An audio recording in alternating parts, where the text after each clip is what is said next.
from the roots of the tree all the way up and feeds every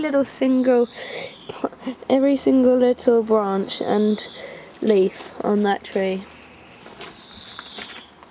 And here we have a honeysuckle, and these you can see are the buds, and in a few months' time these will be out with big flowers that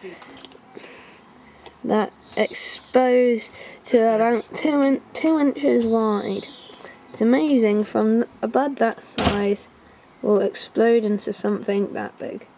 And there's one that's early, as you can see. It's started to open already.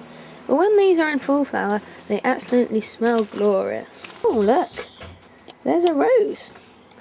Now this is very late to come out, and they usually are out by now. But these are called common rose because everyone has a painted image of a rose being red. But actually there are purple, pink, white, blue, orange, absolutely hundreds of colours. But yes, red is the most common colour. But obviously it doesn't look that attractive now.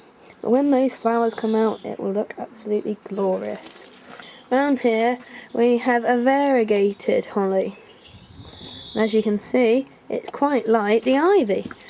And look, you can see it's a very lush leaf with the white scales on the outside, which attract the sunlight and make it a very lush leaf indeed. And as you can see, there, it's absolutely huge.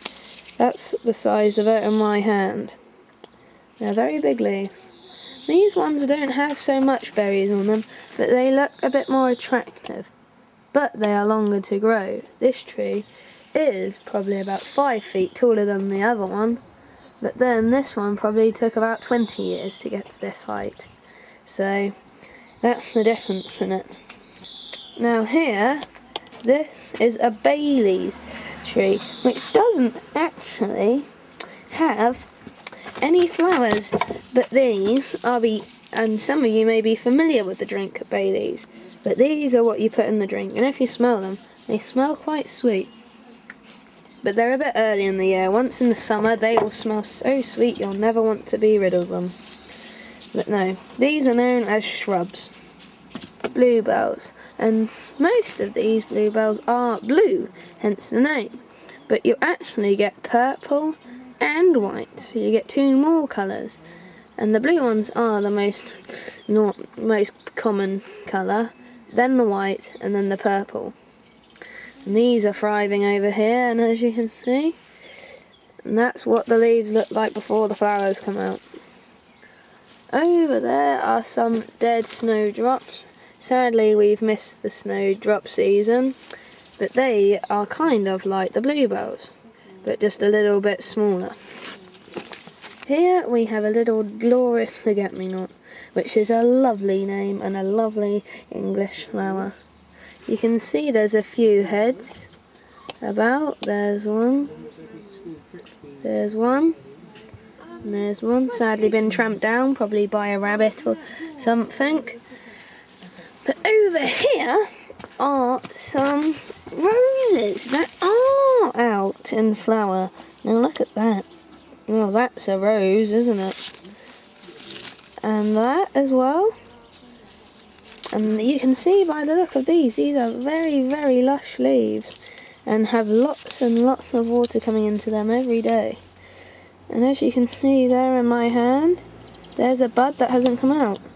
Now these are really hard when they are in bud, almost like stones.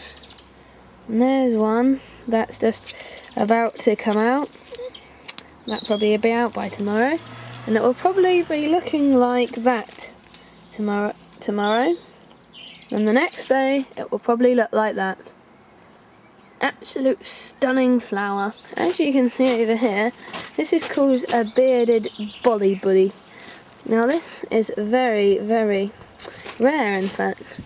This is hardly ever seen in England now, and sadly may even become extinct shortly. Because of the climate and global warming, it could even die out. But in the style of soil we have here in the Lake District, it does thrive fairly well. And if we go back, you can see all of that is that. And it will be an absolute pity when they are gone. But let's not be doubted by this, because it will be a fair few years till that happens. Down there, I don't know if you can see it, there's another holly. And that's much more established. If you see, that goes all the way up there to there. And that's probably about 10 feet tall, that one. And that's that's the common holly.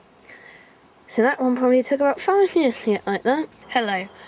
I hope you enjoyed our wildlife show of these plantations and shrubs of the Lake District, and I hope we see you again. Thank you.